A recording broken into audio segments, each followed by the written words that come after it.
சற்று முன் வெளியான முக்கிய அறிவிப்பு 50, 60, 70 வயது மேற்பட்ட மூத்த குடிமக்கள் பிளஸ் ரேஷன் அட்டைதாரர்கள் இந்த 2 பேருக்குமே 2 விதமான முக்கிய அறிவிப்புகள் வெளியாயிருக்கு. அது என்னென்ன அறிவிப்புகள் அப்படின்னு தெரிஞ்சுக்க வீடியோ கொஞ்சம் கூட ஸ்கிப் பண்ணாம முழுக்க பாருங்க. அப்பதான் என்ன சொல்றோம் அப்படிங்கிறது தெளிவா புரியும். அண்ட் ஃபர்ஸ்ட் டைம் இப்பதான் நம்ம சேனலை பாக்குறீங்க அப்படின்னா மறக்காம ஒரு லைக் பட்டனை தட்டி வச்சுங்க. ஆல்ரெடி பார்த்துட்டு இருக்கக்கூடிய நபர்களா இருக்கீங்கன்னா கமெண்ட் பாக்ஸ்ல ஹாய்ன்னு சொல்லிட்டு போங்க. இப்போ இருக்க காலகட்டத்தில் ரேஷன் கடையில் கொடுக்கக்கூடிய ரேஷன் பொருட்கள் மூலமாக தான் நிறைய மக்கள் அவங்களோட வாழ்க்கையை ஓட்டிட்டு வந்துட்டுருக்கோம். இந்த நிலையில் உங்களுக்கு ரேஷன் கடையில் பொருட்கள் ஒழுங்காக கொடுக்கல, இல்லைனா ஏதாச்சும் புகார்கள் இருக்குது அப்படின்னாலும் சரி, இல்லைனா ரேஷன் அட்டையில் நீங்கள் ஏதாச்சும் திருத்தம் மேற்கொள்ளணும் அப்படின்னாலுமே சரி, அதாவது உங்களுக்கு ரேஷன் அட்டையில் பெயர் சேர்க்கணும், நீக்கணும், இல்லைனா பெயர் மாற்றம் செய்யணும், இல்லை மொபைல் நம்பர் சேஞ்ச் பண்ணணும், ரிமூவ் பண்ணணும், இந்த மாதிரி ரேஷன் அட்டை சம்மந்தப்பட்ட அனைத்து விஷயத்தையும் நீங்கள் அப்டேட் பண்ணணும். இல்லைனா உங்களோட புகாரை தெரிவிக்கணும் ரேஷன் கடை ஊழியர் பற்றி. அப்படி இல்லைனா ரேஷன் கடையில் போடக்கூடிய பொருட்கள் மீது ஏதாச்சும் புகார் இருக்குது, கம்மியாக போடுறாங்க அப்படின்னாலும் சரி, இந்த மாதிரியான புகார்கள் இல்லை திருத்தங்கள் மேற்கொள்ளணும் அப்படின்னா மாதமே பார்த்தீங்கன்னா அனைத்து மாவட்டத்திலையுமே மக்கள் குறைதீர் முகாம் அப்படின்னு சொல்லி நடத்துவாங்க. இது எங்க நடக்க இருக்கும்னா உணவு பொருள் வழங்கல் மற்றும் நுகர்வோர் பாதுகாப்பு துறையின் 19 மண்டல உதவி ஆணையாளர் அலுவலகத்தில் இது மாதமே நடக்கும்.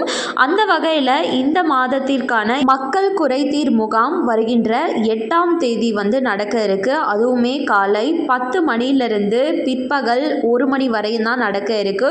ஸோ மக்கள் யாராச்சும் ரேஷன் அட்டையில் திருத்தம் மேற்கொள்ளணும், இல்லை புகார்கள் அளிக்கணும் அப்படின்னா கட்டாயமாக இதில் கலந்து கொண்டு உங்களோட அனைத்து தேவைகளையும் ரேஷன் அட்டை சம்மந்தப்பட்டதை நீங்கள் பூர்த்தி செஞ்சுக்கலாம். புதுசாக நீங்கள் ரேஷன் அட்டை வாங்கணும் அப்படின்னாலும் சரி, இங்கே போயிட்டு உங்களோட தேவையை பூர்த்தி செஞ்சுக்க முடியும். அண்ட் இரண்டாவதாக நம்ம மூத்த குடிமக்களுக்கு ஒரு சூப்பரான அப்டேட்டாக ஆல்ரெடி நம்ம இதை பற்றின நிறைய வீடியோ போட்டிருந்தோம். அதாவது யாரெல்லாம் ரேஷன் கடைக்கு போயிட்டு பொருட்கள் வாங்க முடியாமல் தவிக்கிறாங்களோ, மூத்த குடிமக்கள் இல்லை க்யூவில் நிற்க முடியாமல் தவிக்கிறாங்களோ, அவங்களுக்கு அங்கீகார சான்று அப்படின்ற ஒன்று வாங்கினா போதும், ரேஷன் கடை ஊழியர்களே உங்ககிட்ட டைரெக்டாக வீட்டுக்கு பொருட்களை விநியோகம் செஞ்சுருவாங்கன்னு சொல்லியிருந்தேன். ஸோ யாரெல்லாம் இந்த அங்கீகார சான்று வாங்கி பயனடையணும் அப்படின்னு சொல்லி நினைக்கிறீங்களோ அவங்க நான் சொல்லியிருக்க டேட்க்கு நீங்கள் அந்த மக்கள் குறைதீர் முகாமில் கலந்து கொண்டு நீங்கள் மூத்த குடிமக்கள் அப்படின்றதுக்கான ஒரு ஐடென்டி ப்ரூஃப் கொடுக்கறது மூலமாக உங்களுக்கு அந்த அங்கீகார சான்று அப்படின்றத கொடுத்துருவாங்க. அது மூலமாக நீங்கள் வீட்டில் இருந்தே ஈஸியாக எந்த பிரச்சனையும் இல்லாமல் பொருட்களை வாங்கிக்க முடியும். ஸோ மக்கள் அனைவருமே இந்த வாய்ப்பை மிஸ் பண்ணிடாமல் யூஸ் பண்ணிக்கோங்க.